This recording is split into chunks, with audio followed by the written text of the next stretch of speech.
மேலும் நாம் அவர்களுக்கு உங்களைத் தாங்களே கொன்று கொள்ளுங்கள் என்றோ அல்லது உங்கள் வீடுகளை விட்டு வெளியேறுங்கள் என்றோ விதித்திருந்தால் அவர்களில் ஒரு சிலரைத் தவிர வேறு யாரும் அதை செய்திருக்க மாட்டார்கள்.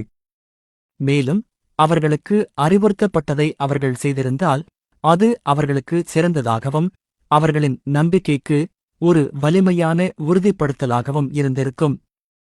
பின்னர் நாம் அவர்களுக்கு நம்மிடமிருந்து ஒரு பெரும் வெகுமதியை வழங்கியிருப்போம், மேலும் அவர்களை ஒரு நேரான பாதைக்கு வழிநடத்தியிருப்போம்.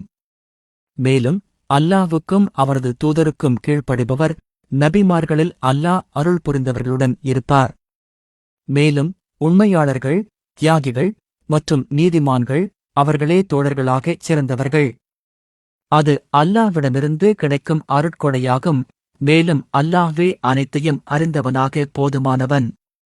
நம்பிக்கை கொண்டவர்களே, நீங்கள் முன்னெச்சரிக்கை நடவடிக்கைகளை எடுத்துக்கொண்டு குழுக்களாக முன்னேறுங்கள் அல்லது அனைவரும் ஒன்றாக முன்னேறுங்கள்.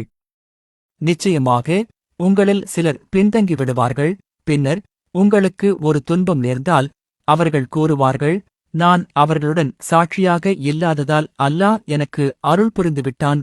ஆனால் அல்லாஹ்விடமிருந்து உங்களுக்கு ஓர் அருட்கொடை கிடைத்தால் உங்களுக்கும் அவனுக்கும் இடையில் ஒருபோதும் பாசம் இருந்ததே இல்லை என்பது போல என்று அவர்கள் நிச்சயமாக கூறுவார்கள். ஐயோ, நான் அவர்களுடன் இருந்திருந்தால் ஒரு மாபெரும் வெற்றியை அடைந்திருக்கலாமே.